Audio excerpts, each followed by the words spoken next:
जय हिंद दोस्तों, स्वागत है आपका एक बार फिर से इस नई वीडियो में। दोस्तों, जैसा कि आप जानते हैं एसबीआई के अंदर गार्ड की वैकेंसीज़ हैं वो निकली हुई हैं और कई राज्यों में ये भर्तियां चल रही हैं। तो इसी प्रक्रिया में एसबीआई ने लेटर जारी किए हैं फिजिकल टेस्ट के लिए। तो आज हम देखेंगे कि फिजिकल टेस्ट के अंदर क्या क्या रिक्वायरमेंट होती है और किस प्रकार का ये लेटर एसबीआई ने जारी किया है। दोस्तों, सैनिकों से जुड़ी सारी खबरों को जानने के लिए सब्सक्राइब का बटन दबाएं और बेल आइकन को प्रेस करके ऑल का बटन दबाएं ताकि सैनिकों से जुड़ी सारी जानकारी आप तक पहुंचे सबसे पहले। तो चलिए शुरू करते हैं वीडियो और देखते हैं लेटर। तो दोस्तों, इस प्रकार का ये लेटर एसबीआई ने भेजा है जो भी कैंडिडेट्स को शॉर्टलिस्ट किया गया है गार्ड के फिजिकल टेस्ट के लिए। तो उनको अलग अलग सेंटरों पर बुला के फिजिकल टेस्ट लिया जाएगा। तो जैसा कि आप देख रहे हैं, ये जो लेटर है ये 10 अगस्त 2022 को इशू हुआ है। यहाँ पर जो भी कैंडिडेट हैं उनके नाम और उनके मोबाइल नंबर, एड्रेस वगैरह हैं। और यहाँ पर उन्होंने लिख रखा है कि staff subordinate recruitment of bank guards physical fitness test. दोस्तों, ये जो लेटर है ये राजस्थान का है। राजस्थान में अलग अलग सेंटरों के ऊपर ये फिजिकल टेस्ट कंडक्ट करवाया जाएगा और उसके बाद ही जो है सिलेक्शन किया जाएगा गार्ड के लिए। तो चलिए देखते हैं इस लेटर में क्या है। तो सबसे पहले इन्होंने दिया है कि ये जो भी जिनको भी भेजा जा रहा है उनको शॉर्टलिस्ट कर लिया गया है एज़ पर उनके एज और एज़ पर उनका जो बाकी का बायोडाटा है उसको देखते हुए इनको फिजिकल टेस्ट के लिए कॉल किया गया है। तो जैसे कि आप यहाँ देख रहे हैं कि इनका जो सेंटर है वो जयपुर में ही है। तो राजस्थान में इसी प्रकार से अलग अलग डिस्ट्रिक्ट्स के अंदर ये जो भी फिजिकल टेस्ट है ये ऑर्गेनाइज करवाया जाएगा। और यहाँ पर इसका जो डेट दिया है वो 12 सितंबर 2022 का दिया है। तो लगभग ये 1 महीने पहले ये लेटर सबको इशू किया जा रहा है। और यहाँ पर जो इनके पहुँचने का टाइम है फिजिकल टेस्ट के लिए वह है 9:30। दोस्तों, ये स्टेट बैंक लर्निंग सेंटर है जहाँ पर एसबीआई की ट्रेनिंग चलती है। बाकी जितने भी कैडर हैं, जो क्लरिकल कैडर, ऑफिसर कैडर, इनकी भी ट्रेनिंग चलती है। तो यहीं पर जो गार्ड्स का जो है फिजिकल टेस्ट होगा। अभी देखते हैं इसमें आगे क्या चीज़ें हैं। इसके बाद इन्होंने यही लिख रखा है कि ये जो फिजिकल टेस्ट है यहाँ पर आपको पहुँचना है इस बताई गई जगह के ऊपर।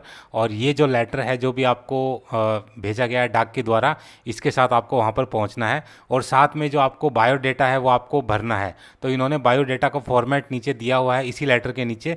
तो वो आपको पूरे रूप से उसको भर के और साथ में वो भी आपको रखना है। उस पर आपकी जो रिसेंट जो फोटोग्राफ है वो आपको चिपकानी है जहाँ पर उसका स्पेस दिया गया है। उसके बाद उस फोटो के ऊपर आपको सिग्नेचर करना है। और इस टाइप से करना है कि आधा जो सिग्नेचर है वो फोटो के ऊपर रहे और आधा जो सिग्नेचर है वो पेपर के ऊपर रहे। तो ऐसे आपको इस टाइप से उसमें सिग्नेचर करके पूरा कंप्लीट करके और वो अपने साथ रखना है बायोडाटा। और जब भी आप फिजिकल टेस्ट के लिए आएँ आपको ये लेटर और बायोडाटा वो आपको साथ लेके आना है। और इसमें ये भी दिया गया है कि अगर आप फिजिकल टेस्ट के में आते हैं बिना बायोडाटा के या बिना अपने जो सर्टिफिकेट की कॉपीज़ के, तो आपको फिजिकल टेस्ट नहीं देने दिया जाएगा, यानी आपको डिस्क्वालीफाई कर दिया जाएगा।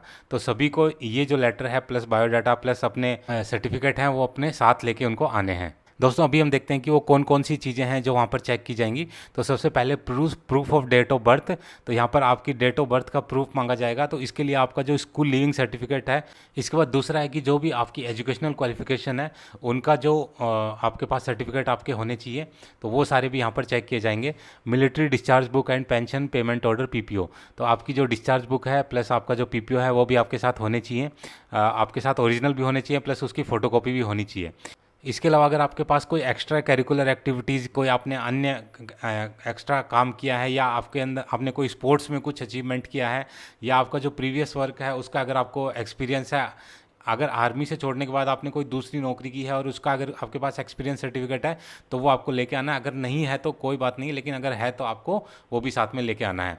साथ में इसके बाद अगर आपके आर्मी की सर्विस के दौरान अगर आपको कोई डेकोरेशन मिला है, कोई मेडल्स मिले हैं, गैलेंट्री अवार्ड मिला है, कोई कमेंडेशंस मिले हैं, तो वो भी उसकी डिटेल भी आपको इसमें लानी पड़ेगी। उसका जो भी सर्टिफिकेट है वो आपको इसमें प्रोवाइड कराना है। हालांकि ये कंपलसरी नहीं है, अगर आपके पास है तो इसमें आपको वेटेज मिलने की संभावना है और अगर नहीं है तो इसमें कोई प्रॉब्लम नहीं है।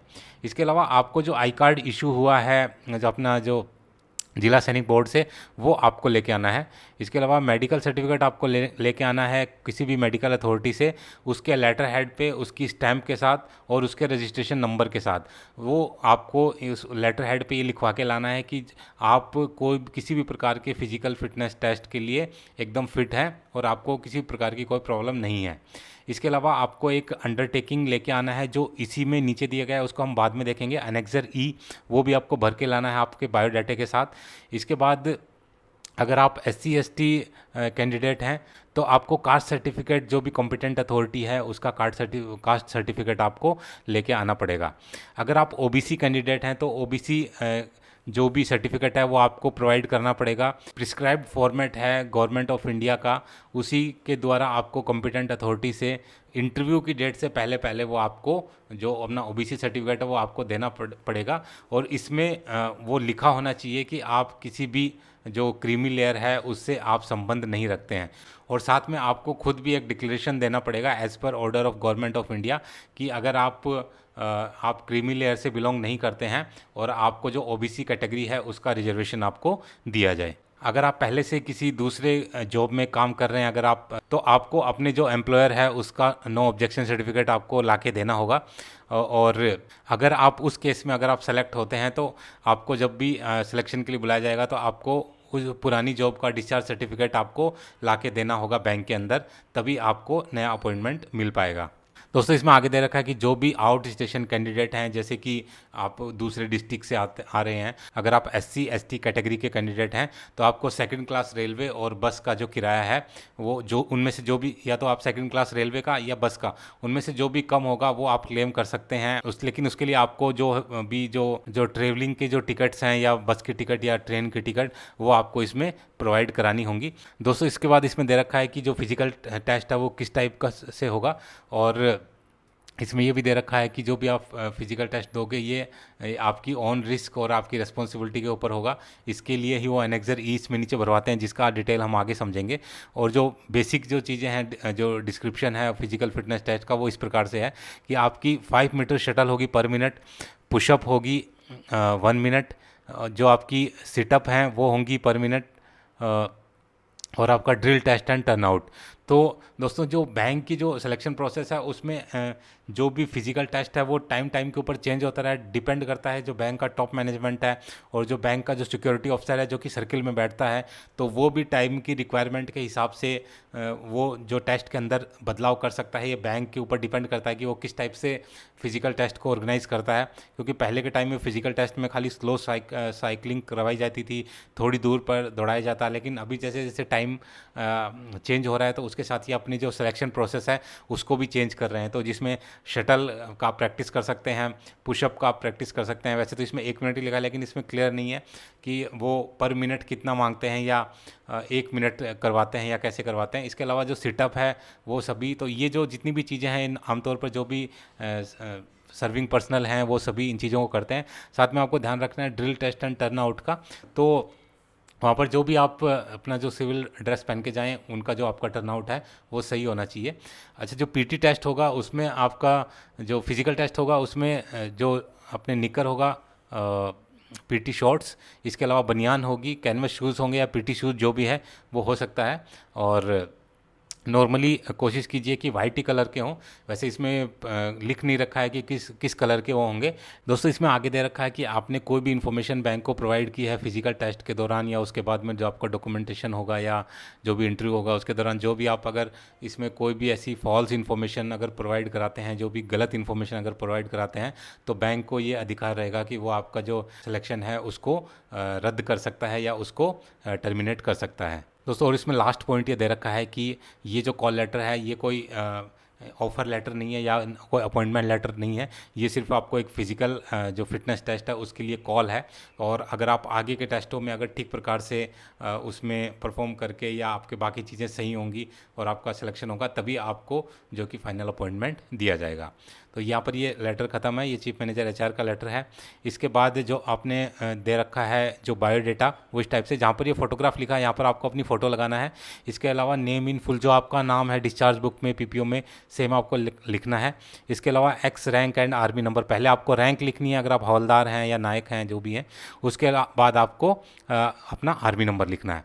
इसके अलावा अपना फादर्स नेम लिखना है एज इट इज़ जो कि आपका डिस्चार्ज बुक में है। Category general SC ST OBC किस कैटेगरी में वो यहाँ पर लिखना है। डेट ऑफ बर्थ आपको इस फॉर्मेट में लिखना है, पहले डेज फिर मंथ फिर ईयर। इसके बाद आपको 1 अक्टूबर को यहाँ पर आगे साल नहीं दे रखा है तो इसको आप ब्लैंक रखिए, क्योंकि 1 अक्टूबर 2000 अगर ये 20 से लेते हैं, 21 से लेते हैं, 22 से लेते हैं, कहाँ लेते हैं, तो वो वहाँ पर at the time of physical fitness test आप उसको भर सकते हैं। इसके बाद में पोस्टल एड्रेस, आपका जो एड्रेस है वो अगर आप कहीं दूसरी जगह रहते हैं या टेम्परेरी कोई एड्रेस है तो वहाँ पर लिख सकते हैं। इसके बाद आप फ़ोन नंबर, अगर लैंडलाइन है या फिर मोबाइल नंबर है तो लिख सकते हैं। परमानेंट एड्रेस जो कि आपके डॉक्यूमेंट्स में है वो यहाँ पर लिख सकते हैं। उसका जो फ़ोन नंबर है, मोबाइल नंबर आप लिख सकते हैं। इसके अलावा अपना पैन नंबर आप लिखेंगे यहाँ पर। प्लेस ऑफ डोमिसाइल, जो आपका रहने का स्थान है वो कहाँ पर है एज़ पर आप योर डॉक्यूमेंट्स। एजुकेशनल क्वालिफिकेशन, आपने कहाँ तक पढ़ाई की है, कौन से स्कूल कॉलेज में की है और किस साल में आपने वो पास किया है। जैसे आपने यहाँ पर आप 10th 12th की है तो जैसे 10th का डिटेल यहाँ पर कहाँ तक की है, इसके बाद 12th का डिटेल ऐसे दे सकते हैं। प्रीवियस एम्प्लॉयमेंट, अगर आर्मी के बाद छोड़ने के बाद आपने कोई दूसरा अगर वो एम्प्लॉयमेंट किया है या दूसरी जगह नौकरी की है तो उसकी डिटेल आप यहाँ बता सकते हैं। यहाँ पर लिख सकते हैं कि वो यहाँ पर ऑफिस आप बता सकते हैं और कब से लेकर के कब तक आपने नौकरी की है ये भी आप उसमें बता सकते हैं। यहाँ पर आपको डेट ऑफ डिस्चार्ज भरना है, जो भी आपके डिस्चार्ज बुक में लिखा हुआ भरना है।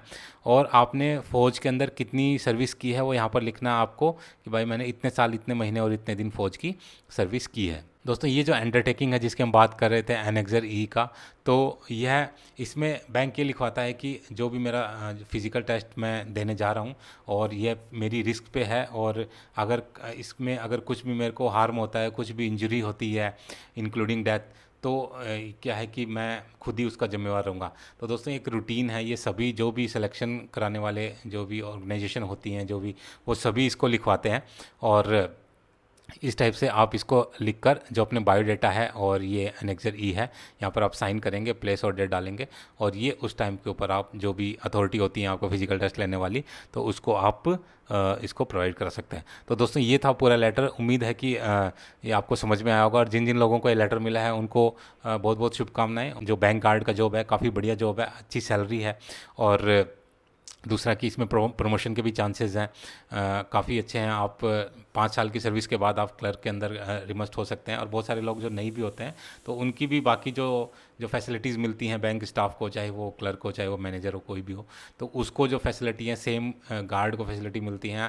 और इसके अलावा मेरे काफ़ी वीडियोज़ हैं जिनमें कि इंटरव्यू में किस टाइप के क्वेश्चन पूछे जाते हैं, गार्ड की सैलरी कितनी होती है, गार्ड का काम क्या होता है, तो वो आप मेरे चैनल पे जाके वो सारे वीडियोस देख सकते हैं। इसी के साथ उम्मीद करूंगा कि आप सभी को ये वीडियो पसंद आया होगा। अगर वीडियो आपको पसंद आए तो लाइक, शेयर एंड सब्सक्राइब करना ना भूलें। वीडियो में बने रहने के लिए आप सभी का धन्यवाद। जय हिंद।